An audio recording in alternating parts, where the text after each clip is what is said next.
Sí. Ok, gracias, muchas gracias.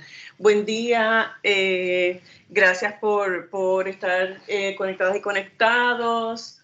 Varias personas me escribieron también por ahí que ya pronto se van a conectar. Algunas personas que querían conectarse, yo quiero ver un poco regar la voz con ustedes y ¿verdad? Que con sus colegas, etcétera, que no se puedan conectar hoy. Lo importante es que, porque tienen reuniones, ¿verdad? Sobre todo directores de departamento, en algunos casos, y sería bueno, ¿verdad? Yo, y Yacaira, tú me corriges si estoy equivocada, pero yo les exhorto a que se registren, porque si se registran van a tener entonces acceso a la presentación y a la grabación, ¿correcto? Sí, es correcto. Ok, gracias. Pues exacto, pues a sus colegas que estén en reuniones, porque sé que hay reuniones departamentales, etcétera. Hoy algunas personas se excusaron y me pidieron por favor que se grabe. Yo dije, sí, siempre se graba, pero regístrense para que entonces tengan acceso posteriormente. De todas maneras, ¿verdad? Ustedes saben que siempre estoy en la mejor disposición de compartir las presentaciones con ustedes para que las tengan, y además de compartir las presentaciones, de conversar y de contestar cualquier pregunta o duda que ustedes puedan tener. Hoy vamos a estar hablando de contratación de docentes y estudiantes internacionales. Quiero empezar con hacer una distinción entre lo que es una visa de trabajo y lo que es una autorización de empleo, ¿verdad? En inglés un work visa y un work permit, ¿verdad? Are they different? Yes, they are, ¿verdad? Son dos cosas diferentes. Una visa de entrada a los Estados Unidos confiere el derecho a ingresar, transitar, salir y reingresar al territorio, ¿verdad? Durante el periodo de vigencia de esa visa. Un permiso de trabajo o permiso de empleo, o como se llama en inglés, Employment Authorization, es precisamente, y valga la redundancia, una autorización, un permiso para trabajar en Estados Unidos, para buscar y aceptar empleo en Estados Unidos. Usualmente estas autorizaciones de empleo las confiere o las adjudica USCIS, que es United States Citizenship and Immigration Services, inmigración, y ellos actualizan, ¿verdad?, periódicamente esos procesos de autorización. En este semestre, en estos próximos meses, va a haber algunos cambios en términos de las cuotas, y algunas de las que yo voy a mencionar a lo largo de esta presentación, fue la anterior, les doy un poco esos cambios en los costos, pero si no, pues se los puedo mencionar. Y bien importante saber que la visa, ¿verdad? Lo que estoy llamando aquí un entry, ¿verdad? Un entry visa, esa visa de entrada a Estados Unidos, va a tener una clasificación. Y entonces la clasificación es lo que ustedes conocen como F1, H1B, F2, que son los dependientes de F1, H4, que son dependientes de H1B. Así que cuando decimos la visa H1B, nos referimos a la clasificación de la visa, y vamos a entrar en unos detalles más adelante.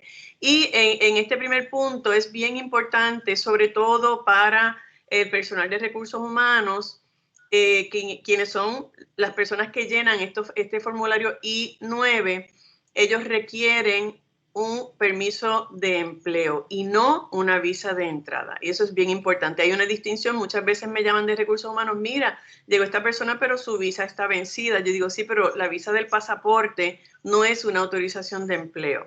Así que esas distinciones tenemos que hacerlas, ¿verdad? Y tenerlas claras. Nuestros estudiantes internacionales aquí en el RUM tienen clasificación de visa F1, la gran mayoría, y estos estudiantes pueden trabajar a tiempo parcial en la universidad desde que llegan, ¿verdad? Desde que ellos llegan, desde su primer semestre. El tipo de empleo que se conoce como on-campus employment, que es autorizado para estudiantes F1, Se pueden describir, ¿verdad? O son las ayudantías de cátedra, de investigación. Estudiantes internacionales pueden trabajar a jornal, pueden trabajar como correctores, tutores y pueden trabajar también en proyectos de investigación, ¿verdad? Con PIs, a veces tenemos departamentos, profesores, ¿verdad? Y programas que tienen proyectos de investigación con fondos externos, incluso, ¿verdad? Con fondos federales. Todo dependerá de esa agencia federal si permite o no que estudiantes internacionales participen en esos proyectos de investigación. El Departamento de Defensa de Estados Unidos, obviamente, ¿verdad? Por la naturaleza de esa agencia de gobierno, el Departamento de Defensa, para algunos de sus proyectos, no permite que estudiantes internacionales participen, así es que es importante que los PIs estén atentos a esas posibles restricciones para estudiantes con visa F1. Tanto los estudiantes como sus mentores y directores de departamento deben saber, y repito, esas restricciones, los términos y las leyes que rigen la clasificación de visa que tengan esos estudiantes, ¿verdad? Y en nuestro caso, usualmente es F1. Los tipos de empleo y reglamentación, la mayoría de los estudiantes internacionales en los Estados Unidos tienen clasificación de visa F1, algunos tienen J1 también, pero la gran mayoría es F1 por los beneficios que tiene esa clasificación de visa. Y esta visa se define como una visa de estudiante no inmigrante, o sea que el estudiante ingresa al territorio y no para quedarse, sino para estudiar y regresar, ¿verdad? a sus respectivos países de origen una vez que terminen. Y esto es la premisa independientemente de lo que pase en el camino, ¿verdad? Yo digo, muchas cosas pueden pasar en el camino, pero esta es la premisa en la que se basa, ¿verdad? La otorgación de la visa F1. Los estudiantes F1 pueden trabajar en sus respectivas universidades, ¿verdad? Y aquí, pero solo bajo guías específicas y restricciones establecidas en el tomo 8 del Código de Regulaciones Federales, el artículo 214.2F. Allí, esto está en línea también. Si ustedes escriben en Google 8 CFR 214.2F, allí le van a aparecer todas las regulaciones, ¿verdad? Especificaciones y restricciones para estudiantes internacionales con visa F1. También allí está M1, pero nosotros no tenemos MM para escuelas técnicas, pero para F1 van a encontrar todo allí, ¿verdad? Y por la agencia USCIS, US Immigration and Customs Enforcement, que es la agencia bajo la cual se encuentra directamente el programa de estudiantes internacionales, ¿verdad? Que es Student and Exchange Visitor Program, y también el sistema electrónico, ¿verdad? La plataforma SEVIS, Student and Exchange Visitor System, que es ese sistema que cobija toda la información de nuestros estudiantes internacionales. Para que tengan, ¿verdad? Una idea cómo el organigrama, por así decirlo, DHS, Homeland Security, ¿verdad? Es esa sombrilla grande bajo la cual se encuentran ICE, Immigration and Customs Enforcement, CIS, ¿verdad? Citizenship and Immigration Services, y CBP, que es Customs and Border Protection. Esto es bien importante porque ICE, ¿verdad? Es responsable de reforzar las leyes de inmigración, ¿verdad? Y es la agencia bajo la cual se encuentra directamente SEVIS, ¿verdad? SEVIS es un programa o un sistema que está directamente bajo ICE, o sea, ICE supervisa todo lo que pasa en SEVIS, ¿verdad? Toda la información que hay en SEVIS. USCIS es, ¿verdad?, quien administra y adjudica todos los temas de inmigración, como por ejemplo autorizaciones de empleo en este caso que estamos hablando. Y CBP es aduana, ¿verdad? Son los agentes de aduana, los oficiales de los Border Inspectors, quienes reciben a nuestros estudiantes y a nuestros docentes también cuando llegan a los puertos de entrada, el POE, ¿verdad? Port of Entry.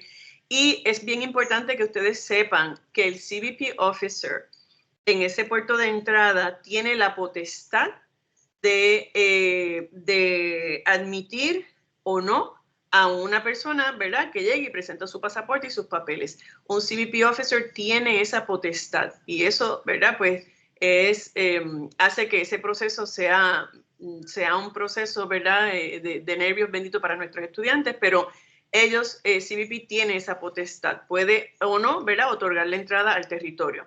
Y entonces también están estas otras agencias, ¿verdad?, Department of State, DOS, y está DOL, Department of Labor, que también inciden en cierta manera porque, por ejemplo, el Departamento de Estado es quien otorga las visas, ¿verdad? La visa de entrada al territorio. El estudiante internacional, y esto lo vamos a hablar ya mismo, ¿verdad? El estudiante internacional va a su país de origen cuando es admitido a la universidad, hace su proceso de visado para que le den esa visa de entrada con clasificación F1 y va al consulado o embajada de Estados Unidos en su país. Y el Department of Labor es quien eventualmente, ¿verdad?, nos dice para docentes internacionales los salarios, los prevailing wages, ¿verdad?, y establece todas las regulaciones para los trabajadores, tanto, ¿verdad?, ciudadanos y locales como no inmigrantes. Lo que es on-campus employment, les recuerdo que pueden hacer preguntas, ¿verdad? Si tienen preguntas, porque yo sé, siempre digo lo mismo, ¿verdad? Y es que yo sé que es mucha información, pero pueden ir haciendo preguntas si necesitan aclarar algo sobre la marcha. El empleo on-campus es una categoría que es, ¿verdad?, más libremente permitida por las regulaciones de ICE, porque son las que ya les mencioné, ¿verdad? Ayudantías, cátedra de investigación, puede ser incluso, y aquí no lo hemos visto realmente, pero este on-campus employment incluye trabajar, por ejemplo, un estudiante internacional podría trabajar en la cafetería, ¿verdad? Porque es un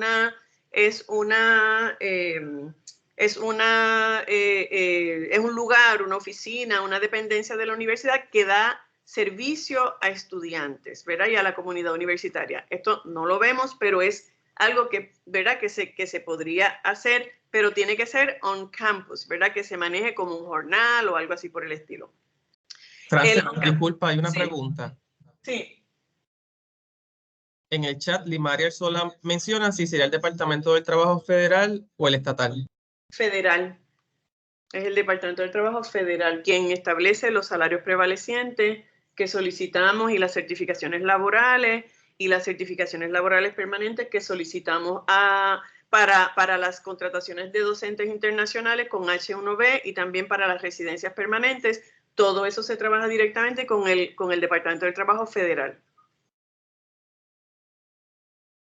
A la orden. Entonces, a pesar de que el estatus F1 incluye, ¿verdad?, ese beneficio de on-campus employment, pues son oportunidades que son más o menos limitadas, y aunque los estudiantes pueden obtener, ¿verdad?, empleo on-campus, no podrán depender o no deben, ¿verdad?, depender de ese trabajo para presentar su solvencia económica para el año. Los estudiantes internacionales presentan solvencia económica por el primer año, así que usualmente utilizan la ayudantía que se le ofrece, ¿verdad?, y que se les anuncia en la carta de admisión. Sí se utiliza como parte de la solvencia, pero no es la totalidad, ¿verdad? Siempre tienen que mostrar una parte de la solvencia. Los empleos, ¿verdad? Estos empleos de on-campus no están necesariamente relacionados a la disciplina de estudios del estudiante, ¿verdad? Pueden trabajar en una oficina, en un departamento académico, en un decanato, pueden trabajar en la biblioteca, ¿verdad? Y así.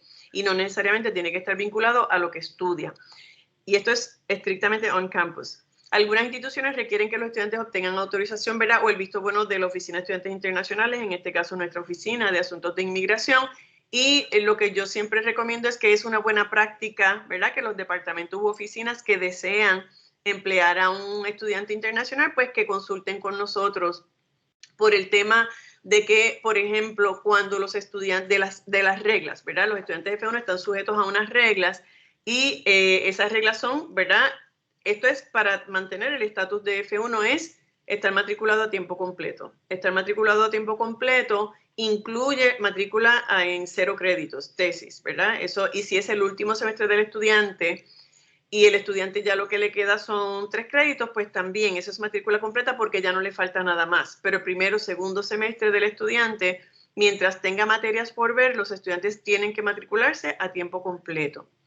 El estudiante puede trabajar un máximo de 20 horas por semana durante los periodos lectivos, y esto lo van a encontrar en el 8 CFR, ¿verdad? En el Código de Regulaciones Federales se establece claramente allí que el estudiante no puede trabajar durante el periodo lectivo más de 20 horas a la semana, evidentemente porque está aquí para estudiar. Entonces, esas 20 horas me han preguntado si puede ser una combinación. Sí, un estudiante puede tener una ayudantía pero esa ayudantía realmente son, no sé, 10 horas, 15 horas, 8 horas, y el estudiante sí podría complementar esa ayudantía con, por ejemplo, un jornal y completar esas 20 horas, pero no puede tener más de 20 horas. Si tiene 18 horas de ayudantía, del tipo que sea, solamente podría tener 2 horas de jornal, y así por el estilo, ¿verdad? Solamente 20 horas en periodo lectivo, en periodos de receso, en periodos de verano, pues pueden, ¿verdad? Pueden trabajar más tiempo en el on-campus. Puede trabajar, ¿verdad? Y ya, bueno, eso lo dije, durante vacaciones, periodos lectivos, etcétera.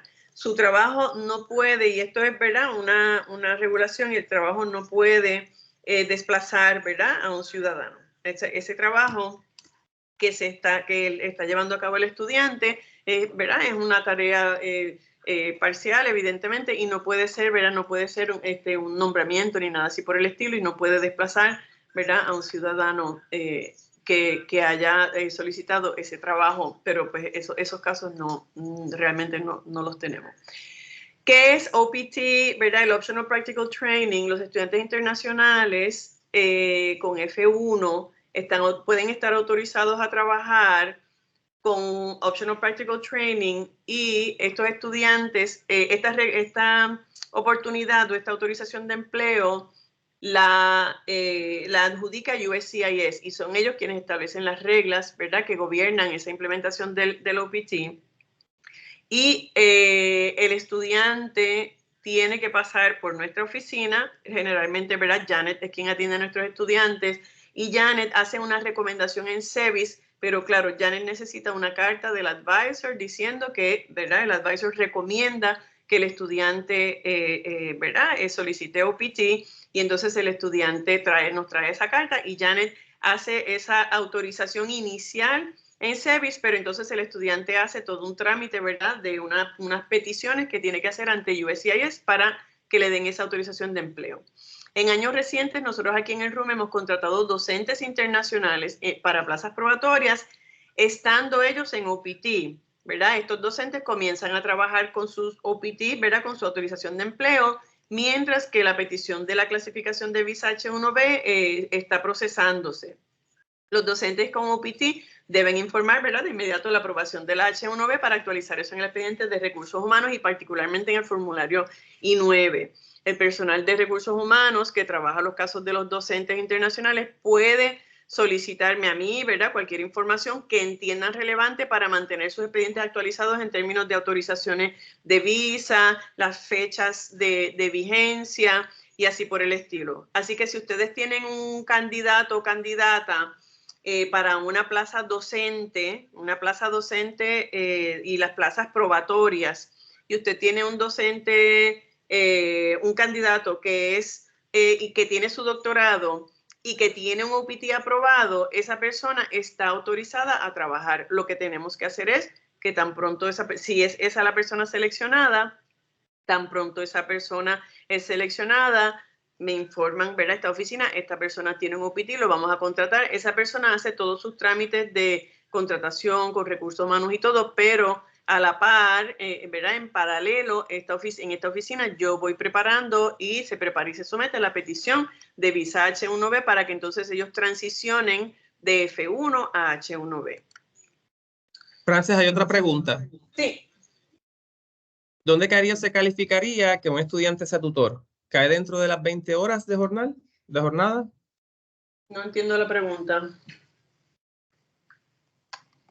No entiendo la pregunta. ¿Cómo que dónde caería? Si, está en el chat, no sé si la puedes leer en el chat. Sí, la estoy leyendo, pero no la entiendo. Yo soy así, a veces no entiendo.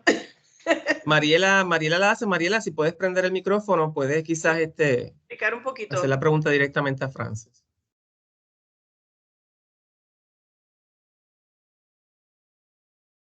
Bueno, hay estudiantes correctores, ¿verdad? Hay estudiantes, si un departamento académico, o por ejemplo, tenemos CIVIS también, es CIVIS, ¿verdad?, que dan tutorías aquí. O si un estudiante, por ejemplo, se le hace un contrato a jornal, por ejemplo, un estudiante internacional se le hace un contrato a jornal, y su tarea es ser tutor, ¿verdad?, dar tutorías.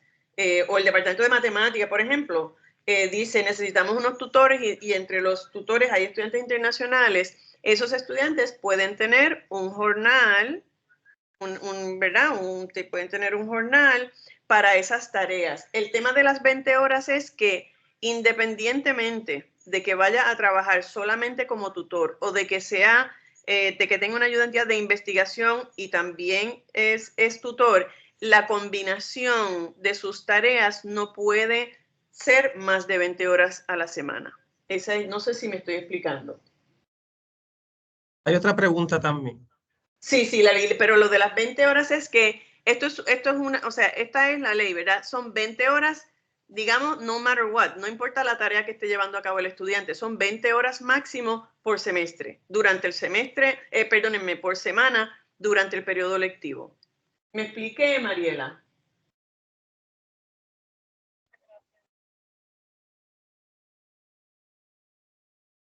Sí. Sí, Claribel tiene una pregunta. Saludos, Claribel.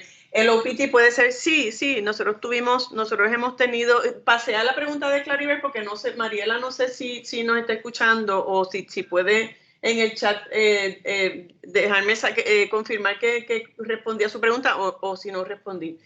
El OPT, sí, nosotros no sé si me escucha. Sí.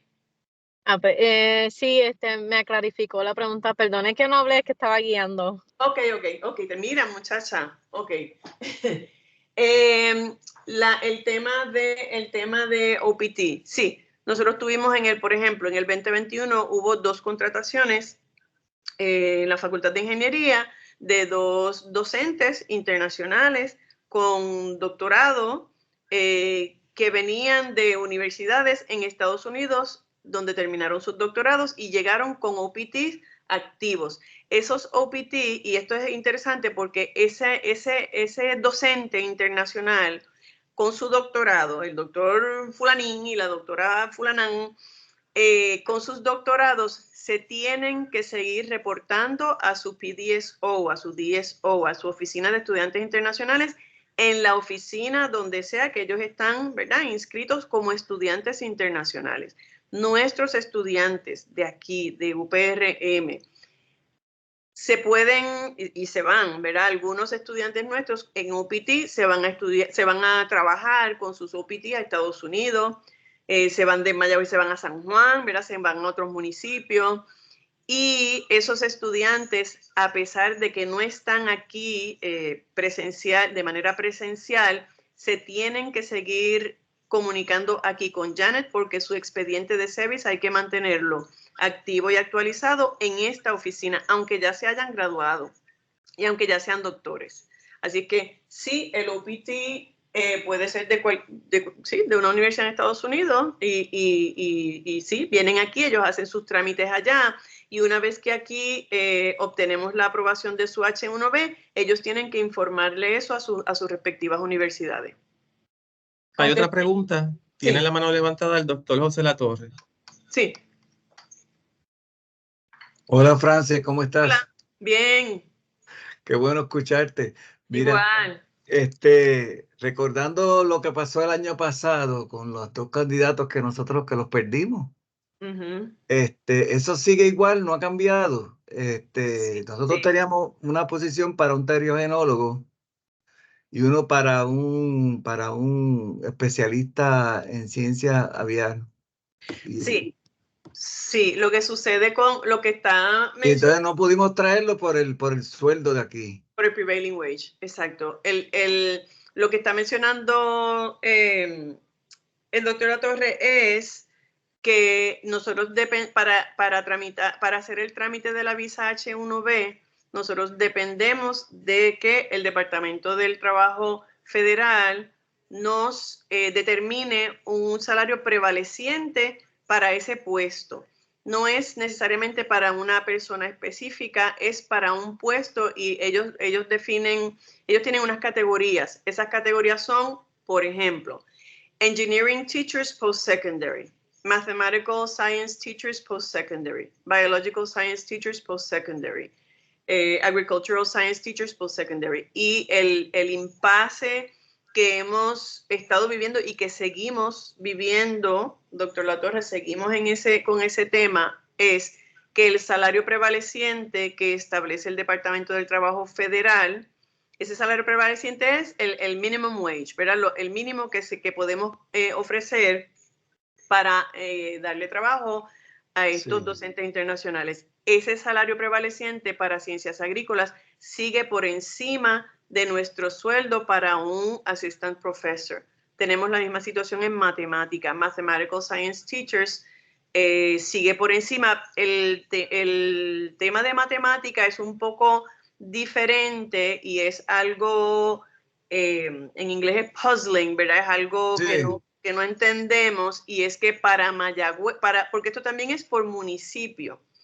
El municipio de Mayagüez tiene un salario prevaleciente que está por encima del salario que se paga en Mayagüez para un docente asistente de cátedra, assistant professor. Sin embargo, para los demás municipios y para Río Piedras, por ejemplo, el salario está como casi $20,000 menos. Así que eso es algo que no hemos logrado dilucidar y que hemos estado comunicándonos con media humanidad para tratar de dilucidar, y no hemos conseguido todavía. Nosotros tenemos una situación bien seria, porque es que los ciudadanos, ¿verdad? Estadounidenses no vienen por la paga, precisamente. Sí, entonces los que vendrían, aunque le pague lo que le pague, no pueden venir, porque no estamos pagándole. Bueno, sí, los que no son ciudadanos, sí. Y eso, exacto. Sí, es verdad, es un problema complejo, porque también tiene que ver, y esto también está fuera de nuestras manos, sí, yo lo sé. Pero también tiene que ver con que nuestra escala salarial no se ha modificado, no se ha revisado desde hace, yo llevo aquí 10 años, casi 11, y el tiempo que yo llevo aquí, cada vez que yo entro en prevailing wage, el salario básico que yo entro para un assistant professor, tanto de ingeniería como de artes y ciencias, ¿verdad? Y las demás facultades, es el mismo. O sea, ese número no ha cambiado, y eso también es parte del problema. Sí, exacto. El asunto es que yo creo que esto tiene que ser a nivel institucional, de sistema. Sí, porque básicamente es el mismo sueldo para todo el mundo. Sí, es el mismo. Y entonces tenemos ahora unas reuniones pautadas, y vamos a seguir dándole seguimiento. O sea, no lo hemos dejado caer el tema, pero bueno, hemos ido. Y el asunto es que pues uno pone la convocatoria. Las convocatorias y pues no solicitan. Sí, es difícil, y no solicitan. Y los que solicitan, que vendrían por lo que uno le paga, pero pues no los dejan venir. Sí. Tenemos esa situación. Sí, seguimos más o menos en eso. Ok, está bien. O sea que estamos en las mismas, no hemos progresado en ese aspecto. Básicamente, pero después podemos hablar de algunas cosas que hemos logrado hacer, ¿verdad? Un poco, cambiando un poquito el camino, pero después podemos hablar de eso en más detalle. Ok, gracias, Francis. Cuídate mucho. Bien. Gracias, igual. Así es que, bueno, ¿verdad? Los requerimientos, y como les dije, esto está en el Código de Regulaciones Federales. El estudiante solicita su OPT, y ahora sí, el estudiante que solicita OPT, cuando el estudiante está buscando empleo, ese empleo tiene que estar directamente relacionado a su disciplina de estudios. Un estudiante que estudió biología, que estudió ingeniería mecánica, que estudió estudios hispánicos, que estudió ciencias agrícolas, lo que sea, su disciplina de estudios tiene que estar directamente vinculada con ese empleo que va a ejercer bajo esa figura del OPT. Tiene que ser dentro de su disciplina.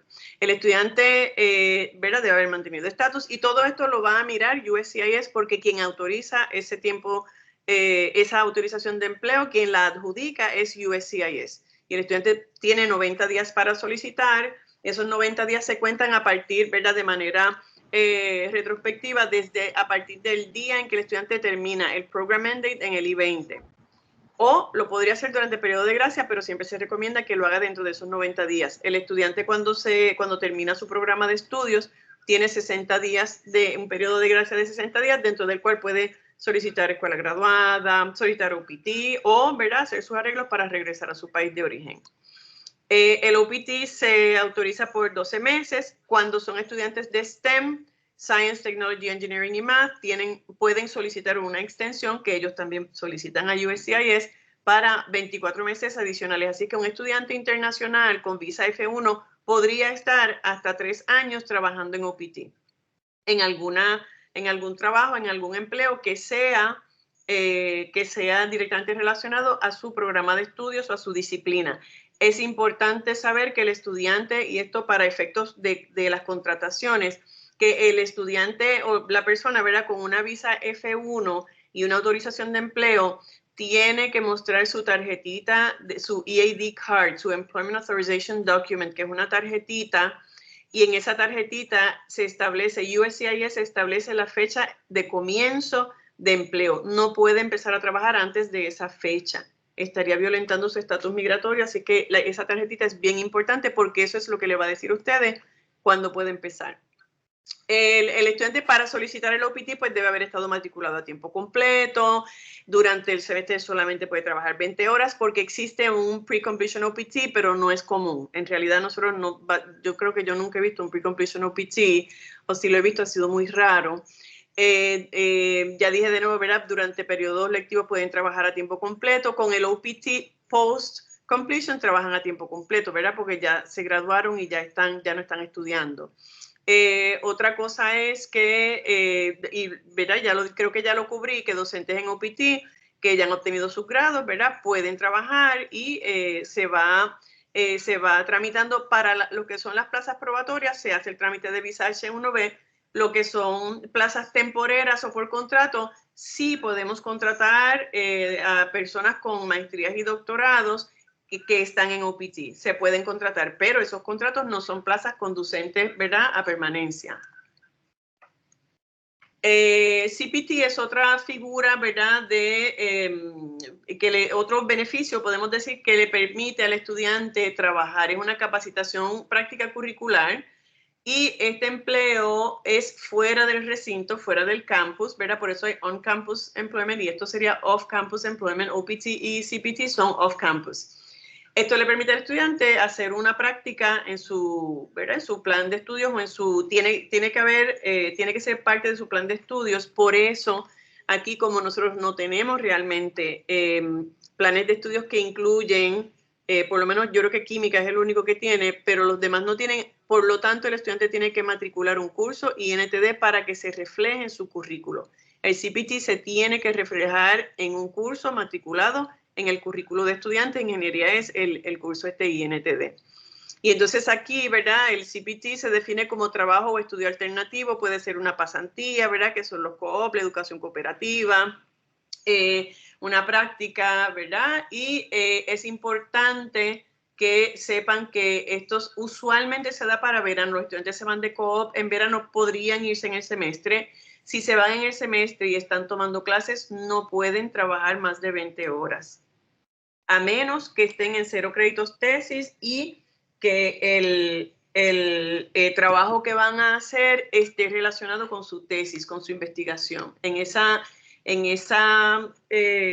panorama o en ese caso, sí se puede autorizar un CPT a tiempo completo, porque CPT puede ser part-time o full-time. Y para CPT, a diferencia del OPT, el CPT se autoriza en esta oficina y el estudiante va a necesitar unos documentos que Janet le va a solicitar, carta de su advisor. Para el CPT y para el OPT, para el CPT, perdón, a diferencia del OPT, para el CPT el estudiante tiene que traernos una oferta de empleo, tiene que tener una oferta de empleo. Para OPT el estudiante solicita su OPT y empieza a buscar trabajo.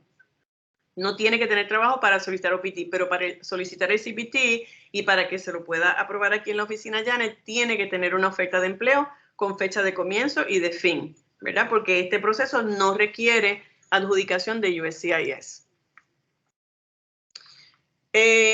También existe empleo por TPS. TPS es Temporary Protective Status y el TPS es una designación del Secretario de Seguridad Nacional el Secretary of Homeland Security designa a un país, ahora mismo creo que hay como 15 países designados para TPS, y esto se hace debido a condiciones en el país que le impiden temporalmente a sus ciudadanos, y en nuestro caso, ¿verdad?, estudiantes, usualmente de ese país, que regresen de manera segura o en ciertas circunstancias cuando el país no puede manejar el regreso de sus ciudadanos adecuadamente.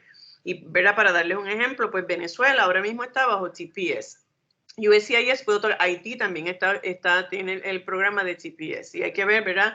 Hay unas fechas de vigencia y hay unas fechas en que estas protecciones que son temporeras, ¿verdad? Porque ese es el nombre, Temporary Protected Status, empiezan y terminan, a veces se extienden. Pero estos trámites los hacen los estudiantes con abogados de inmigración. Esto nosotros no lo trabajamos en la oficina, estos son asuntos ya personales que cada cual lo trabaja, pero ¿verdad?, les damos la orientación y les podemos guiar hacia dónde encontrar cuáles son esos países y dónde ellos pueden buscar la información que necesitan para saber si son elegibles y también para saber cómo es el proceso de solicitud. Tenemos varios estudiantes ahora mismo bajo TPS. El empleo bajo TPS, el estudiante recibe un EAD card, que es, ¿verdad?, una autorización.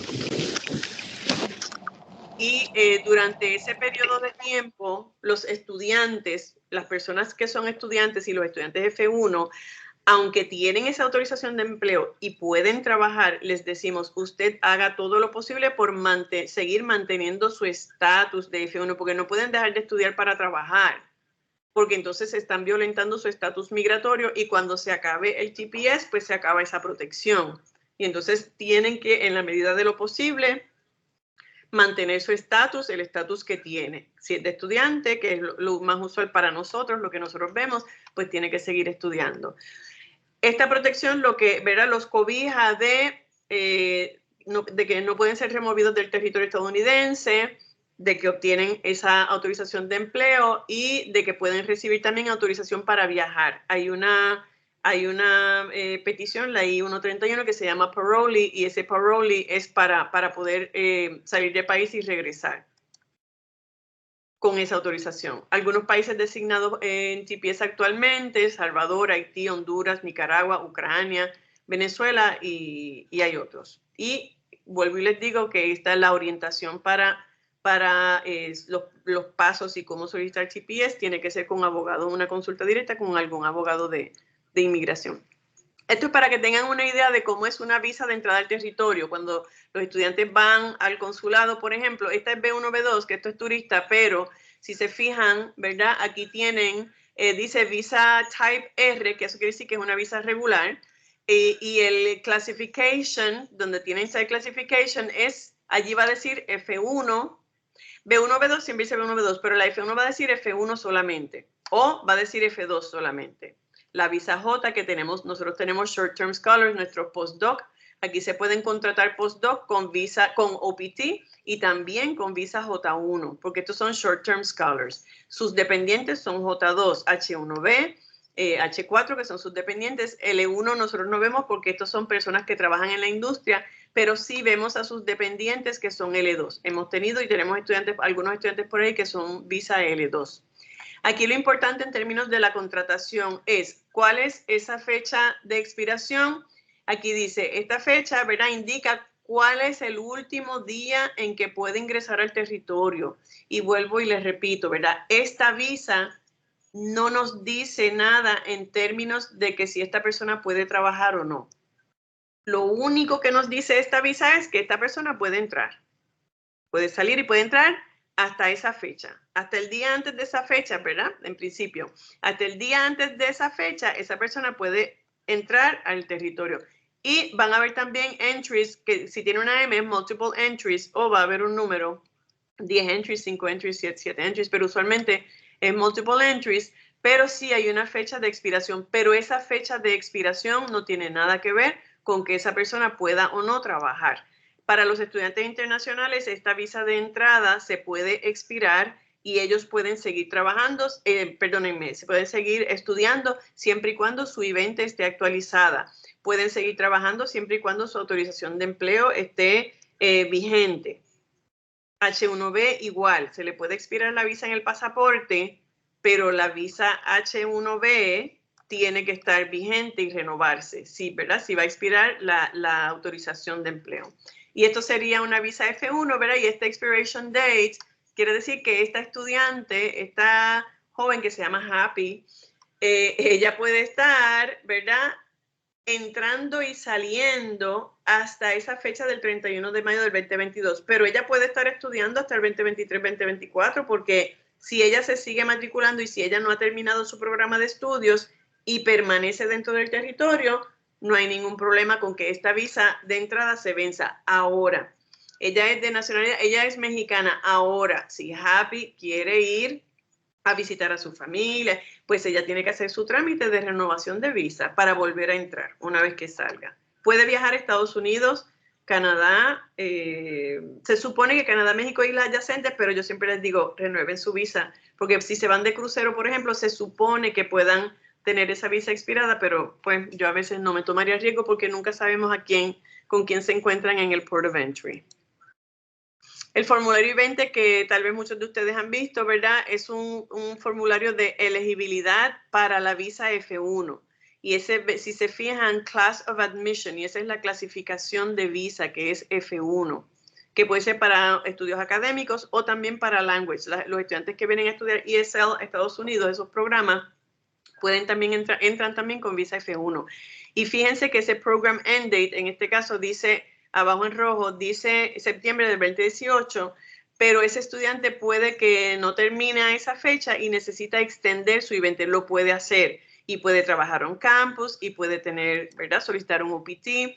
Fíjense aquí la segunda página del I-20, que aquí tenemos un Post Completion OPT, full time, aprobado. Y fíjense el end date. Ese estudiante puede trabajar hasta el 15 de marzo del 2021, pero el estudiante solicitó el STEM OPT, lo solicitó full time y en este caso está requested. ¿Este estudiante puede seguir trabajando después del 15 de marzo? Pregunta que les hago. ¿Sí o no? Escriban en el chat si quieren. Está requested. ¿Ven que dice requested? No dice approved. ¿Puede seguir trabajando ese estudiante en su post-completion OPT? Ahí están tímidos, ¿sí o no? Entiendo que no hasta que esté aprobado. ¿Alguien más?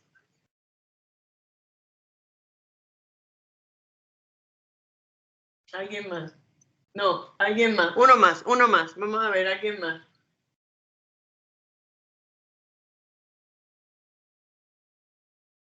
Ok. Pues ¿saben qué? Sí puede continuar trabajando. Los estudiantes, yo digo estudiantes, ¿verdad? Aunque sean el doctor fulano o la doctora fulana, la persona que tiene un OPT aprobado, que está en STEM, y ese OPT se lo aprueban hasta el 15 de marzo del 2021.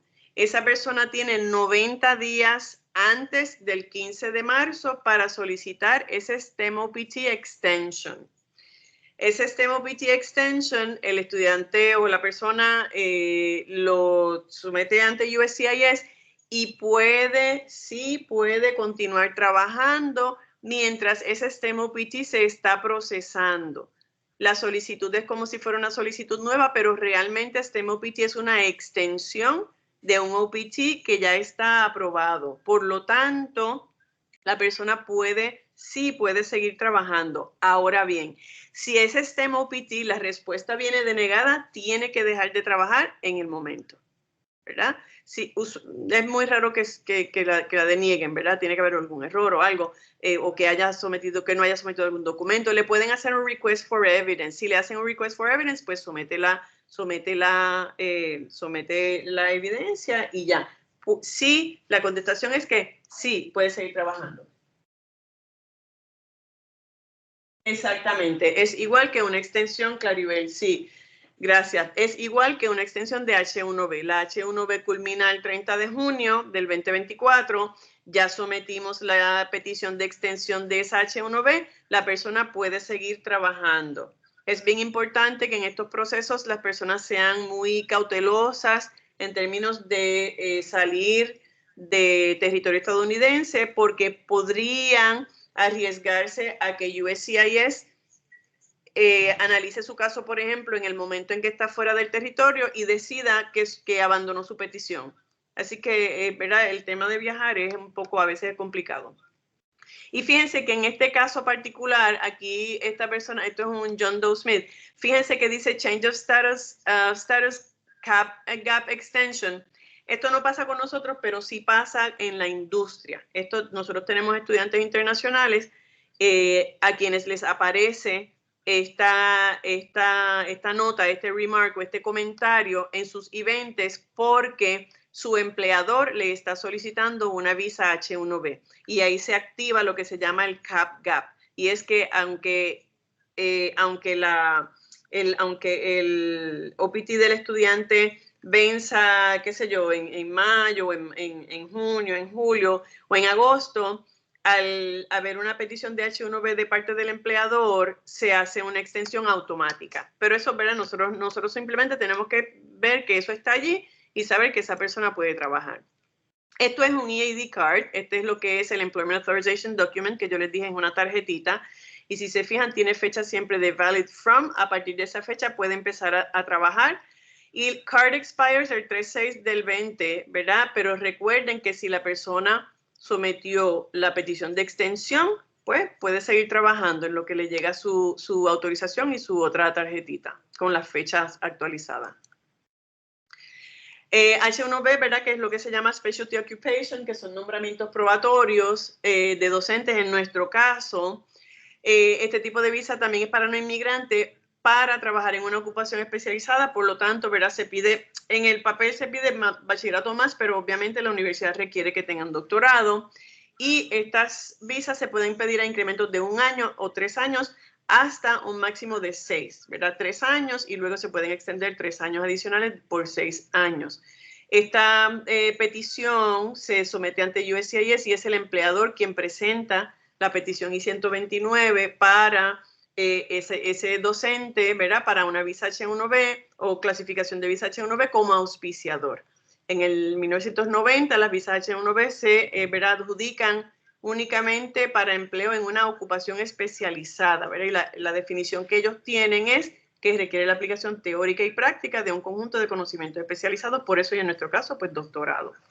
El RUM contrata docentes para plazas probatorias a través de un proceso competitivo, o sea, la persona se presenta como cualquier otro candidato y los departamentos y los comités de personal tienen, ¿verdad?, la libertad de seleccionar a los mejores candidatos. Hay unos typos por ahí, pero a los mejores candidatos y las mejores candidatas, ¿verdad? Durante la entrevista, esto es bien importante. Se le puede preguntar a un candidato o a una candidata si necesitará auspicio de visa para trabajar. Sin embargo, no se debe preguntar o no se puede preguntar porque sería discriminatorio. No podemos preguntar cuál es su nacionalidad, cuál es su estatus migratorio. Esas cosas no se pueden preguntar, ¿verdad? Lo que sí se puede preguntar es si esa persona, usted necesitará auspicio de visa y allí sabemos si va a necesitar una H-1B o no. Y aquí entramos en el tema de las certificaciones laborales, ¿verdad? Nosotros tenemos que pedir, el empleador tiene que solicitar primero un prevailing wage y luego una certificación laboral, porque esa certificación laboral del Departamento del Trabajo Federal, esa certificación laboral acompaña esa petición de visa I-129, ¿verdad? Y a lo que se compromete obviamente el empleador es que le pagará a ese trabajador el salario, ¿verdad? Que le va a pagar igual o más, ¿verdad? Que el salario va a ser igual o superior a lo que establece ese prevailing wage que nos dice el Departamento del Trabajo Federal. Y ahí es donde, ¿verdad?, hemos tenido unos retos en años recientes. La condición del trabajador H-1B no tiene, ¿verdad?, efectos adversos en los trabajadores estadounidenses y este inciso aplica a la industria porque Educación Superior selecciona al mejor o la mejor candidata, ¿verdad?, que entienden que es su mejor o la mejor persona para lo que se necesita en términos de la universidad y eso es podemos decir que es un beneficio para las instituciones de educación superior.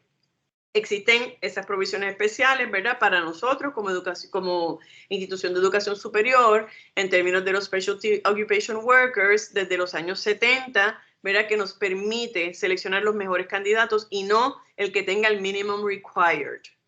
Eso es bien importante. No, ¿verdad? No debe haber una disputa laboral en el lugar por ese trabajo, ¿verdad? Como un ciudadano, etcétera. Eso nunca nos ha pasado. Y, ¿verdad? También es importante que la solicitud de condición laboral se debe anunciar. Y nosotros hacemos esto, se anuncia 10 días, ¿verdad? En el lugar de trabajo, en esta oficina, en el departamento y en recursos humanos. Por eso a veces ustedes ven por ahí, no está aquí completo, pero un Notice of Filing, ¿verdad? Este es el Notice of Filing. Por ejemplo, pues Ciencias Agrícolas, se escribe allí el sueldo. En este caso es un sueldo de un profesor porque es de alguna área de ingeniería, ¿verdad? Porque se le considera ingeniería y ahí están, ¿verdad? Los detalles. Y este es un papel que yo preparo en esta oficina y se lo comparto a Recursos Humanos, Departamento Académico y también en esta oficina y lo tenemos allí durante 10 días a partir del día en que se somete ese ETA 9035E, que es el Labor Condition Application para H-1B Non-Immigrants. Y esto, ¿verdad? Todo esto es pues ley federal. ¿Qué son portability o las reglas de portability? Es cuando se contrata un profesor que está trabajando en una institución y que ya tiene una H-1B. Esa persona que ya tiene esa H-1B para cambiar de trabajo, el nuevo empleador, en nuestro caso nosotros, tenemos que entonces solicitar, hacer esa petición de I-129 para transferir esa H-1B para acá. Y lo que hacemos es una petición de H-1B, ¿verdad? Se llena una petición de H-1B y es que esa persona va a traerse, eso se llama portability porque se trae esa H para acá, pero hay que solicitar a USCIS que nos otorgue esa H-1B. Se hace todo el proceso de una H-1B normal y esto es bien importante porque esta persona sí puede trabajar, ¿verdad? Tan pronto sometemos esa petición de H-1B, la persona puede empezar a trabajar, ¿verdad? El empleado puede comenzar a trabajar una vez la petición esté presentada, sometida ante USCIS, ¿verdad? Y estamos esperando la respuesta, puede empezar a trabajar. Estas peticiones de H-1B no están sujetas a límites anuales. Ninguna de las H-1B que se solicitan desde instituciones de educación superior están sujetas a límites anuales. La visa H-1B, algunos habrán escuchado que existe una, ¿cómo se llama? Como una tómbola, una rifa que sacan, ¿verdad? Que se adjudican unas como por rifa y sí hay un cap, ¿verdad? Hay una capacidad. Hay un límite de las H-1B que se otorgan anualmente, pero eso no aplica a educación superior. Educación superior, cualquier institución de educación superior puede contratar cuantas H-1B entienda, ¿verdad? Claro, hay que ser cuidadosos porque eso no nos ocurre a nosotros, pero no se puede ser H-1B dependent, ¿verdad?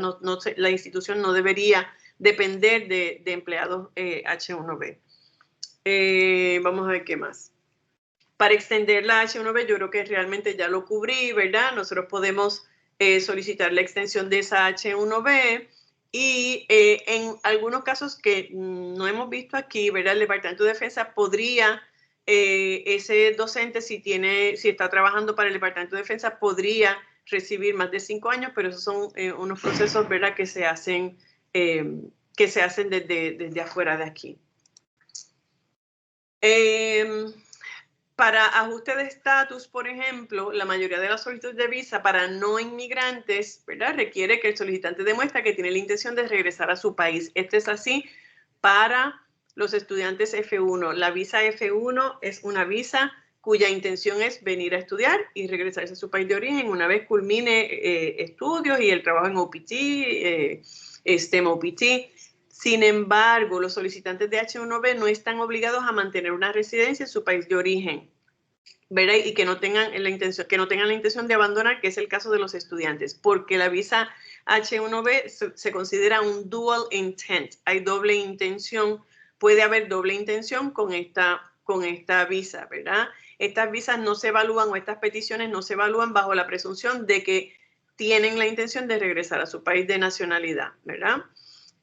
Cuando se venza la visa. Los titulares de visa H-1B se les permite explícitamente buscar estatus de residentes permanentes y por lo tanto una de las provisiones que tenemos como institución de educación superior y que nos la provee el Departamento del Trabajo Federal es que dentro de los primeros 18 meses de contratación podemos solicitar una certificación laboral permanente para entonces hacer el proceso de la residencia permanente, ¿verdad? Esa doble intención, vuelvo y recalco que la visa F1 no es una visa de doble intención, por lo tanto, a veces cuando se va a adjudicar la visa de entrada en los consulados y en las embajadas, últimamente en años recientes hemos visto muchas denegaciones de visa porque el oficial consular entiende, ¿verdad?, que el estudiante no tiene la intención de regresar. ¿Hay una pregunta, comentario?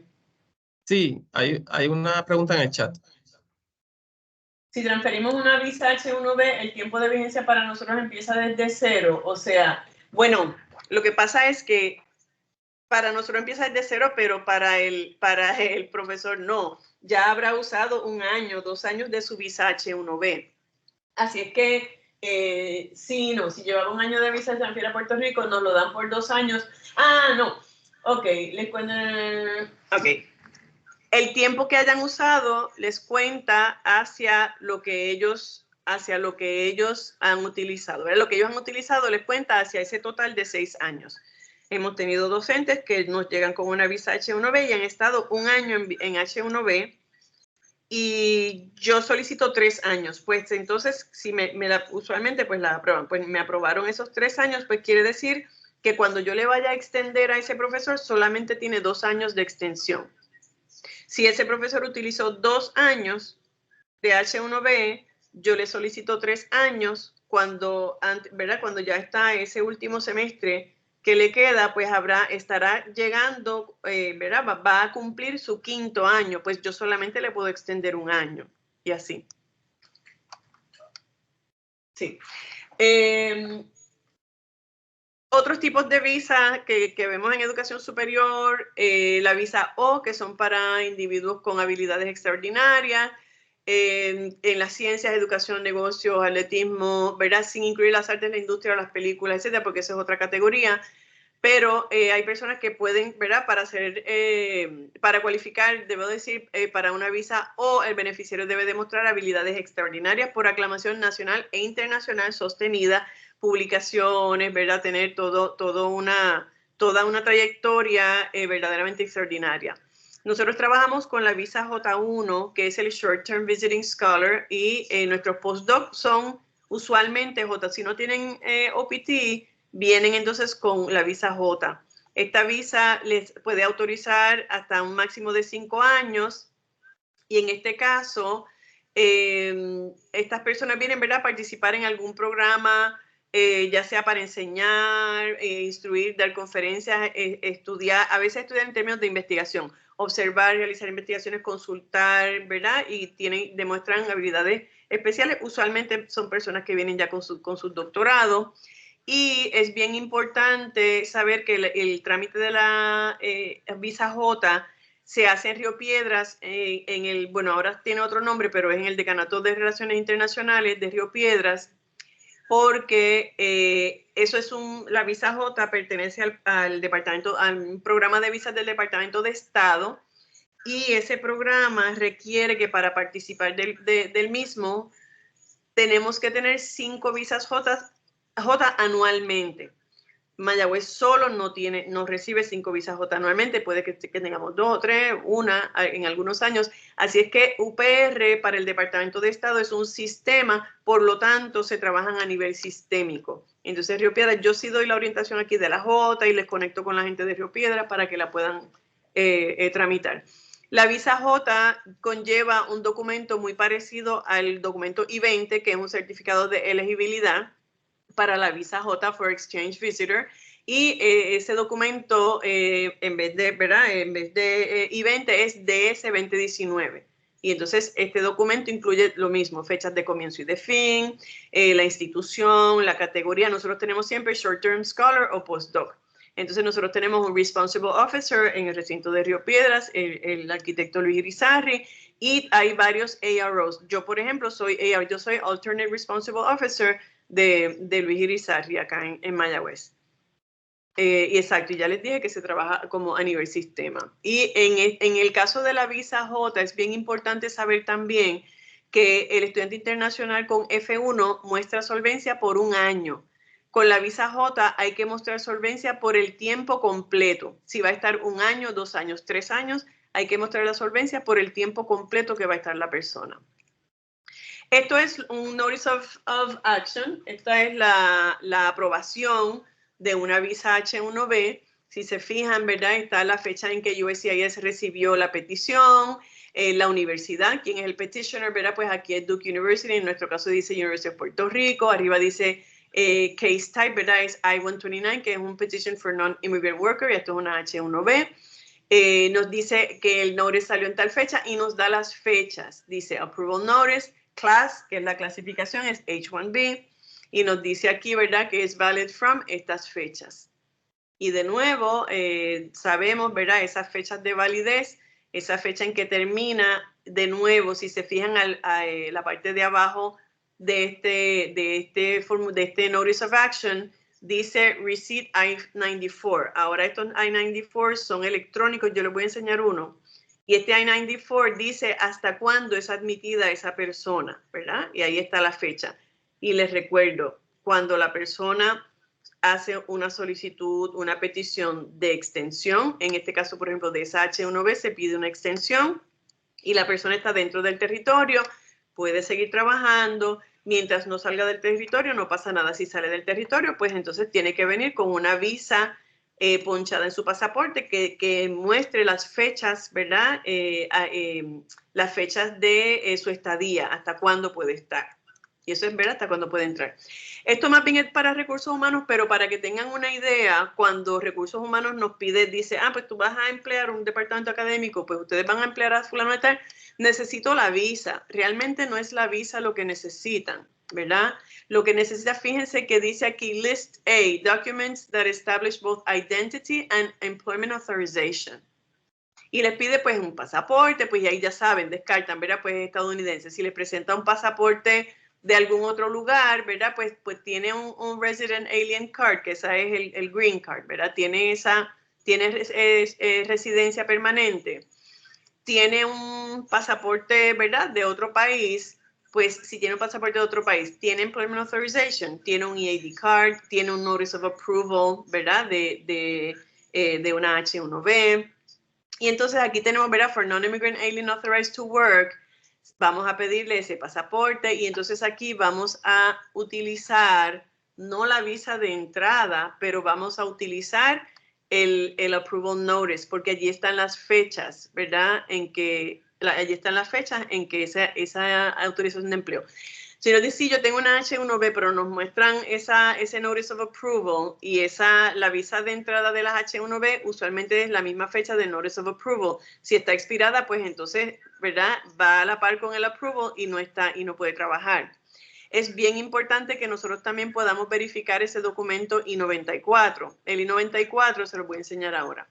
Esto realmente lo trabaja Recursos Humanos, pero para nosotros, ¿verdad? Para nuestras oficinas administrativas, cuando tenemos docentes internacionales o estudiantes internacionales que van a trabajar, lo importante es que el I-20 esté válido, esté activo. Si la visa del pasaporte está vencida y el estudiante está, por ejemplo, en OPT, pues ver que está dentro de las fechas de vigencia o que ya haya solicitado esa extensión y eso pues lo verifican con nuestra oficina.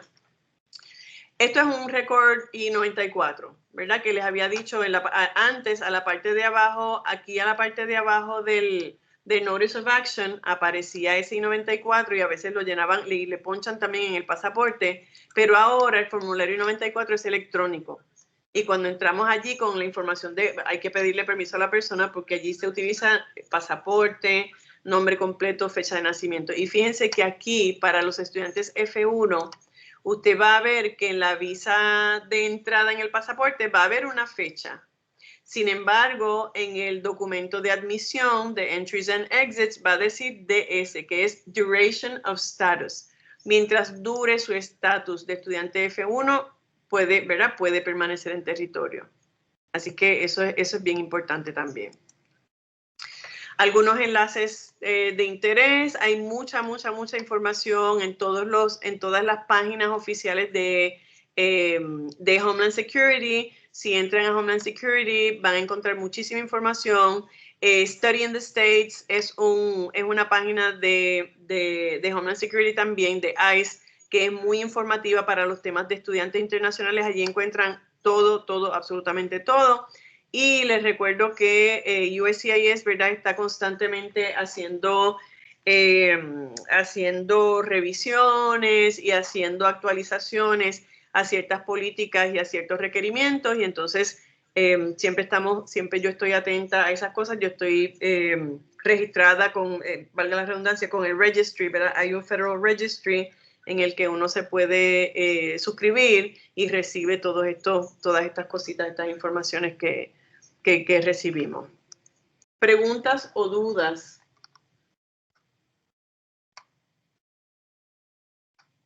¿Preguntas o dudas?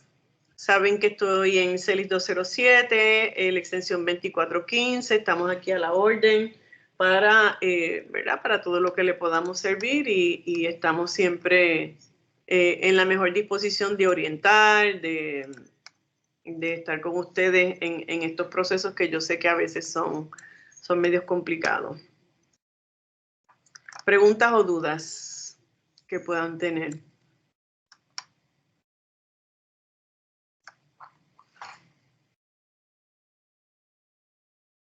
Bueno, están muy callados, todavía tenemos un momentito.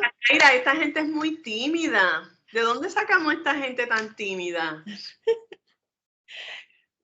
La gran mayoría de las personas que están aquí atienden público y todo. Parece que, bueno, también el recurso es excelente, así que es muy probable que también por eso no hay preguntas. Ay, bendito. Gracias, sí, eso es que están tan aturdidos, es como que... Bueno, mientras tanto les voy incluyendo la evaluación de la actividad y también la postprueba para todos aquellos que necesiten la convalidación del tiempo en el reporte. Mira, tenemos a Jesús Salcedo con una pregunta. ¿Cuánto tiempo? Bueno, si es un post-completion OPT, pueden trabajar a tiempo completo. Lo que pasa es que, y es lo usual, ¿verdad? Una vez usted está autorizado a trabajar, puede tener un trabajo, 2 trabajos, puede trabajar tiempo parcial, tiempo completo. Lo importante es que tiene que reportar su empleo. Eso es bien importante. Y hay un periodo de tiempo para reportar el empleo en OPT, son 90 días para reportar empleo. Bueno, perdóname, Yacaira, porque hay otra pregunta. Con la visa Sí. de estudio tenemos permitido viajar a Canadá. Lo que pasa es que no es que sea permitido o no viajar a Canadá. Usted puede viajar a cualquier lugar, pero ustedes deben asegurarse de que al reingreso, porque esa de la visa F1 es para estar aquí, es que al reingreso usted tenga su I-20 con la firma del endorso de viaje, que está en el endoso de viaje, que es Travel Endorsement, en la segunda página de su I-20. Esa firma dura 1 año, que tenga, ¿verdad?, que su I-20 esté actualizada, que esté activa en el service, todas esas cosas. Y antes de viajar, siempre procuren dejarnos saber, consultar con Janet, consultar conmigo. Y es bien importante saber cuáles son los requerimientos para esos países, porque a lo mejor, o sea, Canadá le pide algo particular a ciudadanos de Ecuador, a ciudadanos de Perú, a ciudadanos de Colombia. Así que usted tiene que, antes de viajar a algún país, ¿verdad?, que no sea su país de origen, algún país, usted debe averiguar cuáles son los requerimientos para visitar ese país en términos de visado. Y eso, pues, no, ¿verdad?, no lo sabemos. Cada país establece sus reglas y sus leyes de inmigración.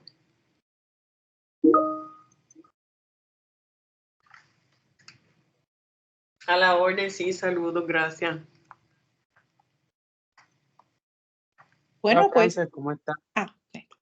Hola, ¿qué tal? Frances, tengo una pregunta, o más bien una petición. ¿Podría resumir un poco lo que estabas hablando acerca del H1B? Bueno, lo que puedo decir es que la H1B, la visa H1B en la universidad, en las instituciones de educación superior y aquí en Mayagüez. Aquí en Mayagüez yo trabajo en la petición de visa H1B para docentes que son contratados en plazas probatorias, ¿verdad? Son personas que tienen su doctorado, que pasaron por un proceso de reclutamiento y que fueron seleccionadas para una plaza probatoria aquí en el recinto. Una plaza, ¿verdad?, con en vías de permanencia en el recinto. Yo trabajo solamente visa H1B para docentes internacionales. Yo no puedo trabajar visa H1B para porque eso se llama, ¿verdad? Eso está dentro de Higher Education, todo lo que es All Industry. Una contratación no docente, yo no puedo trabajar la visa H porque yo no tengo las mismas flexibilidades, por decirlo así, que tengo para los docentes. Para trabajar una visa H1B no docente, tiene que ser un abogado. Tiene que trabajarlo un abogado de inmigración, yo no lo podría hacer. Y entonces, cuando los estudiantes internacionales reciben oferta de empleo y su empleador les ofrece, ¿verdad?, auspiciarle la visa H1B, pues ellos lo hacen con sus abogados, ¿verdad? Y el estudiante sigue reportándose con nosotras, o ¿verdad?, con nuestra oficina, siempre y cuando esté todavía en su estatus de visa F1. Eventualmente, cuando le aprueban su visa H, nos dejan saber, nos envían el Notice of Approval, y eso se supone que eventualmente también aparece en SEVIS, pero entonces nosotros podemos hacer la nota en SEVIS y cerrar el expediente. Pero la visa H1B, pues, tiene sus complejidades cuando es fuera del ámbito de educación superior.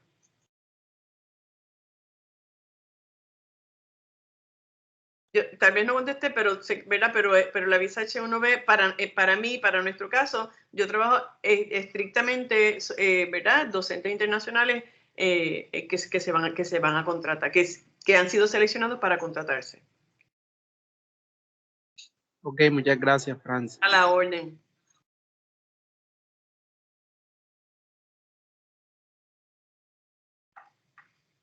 ¿Alguna otra pregunta?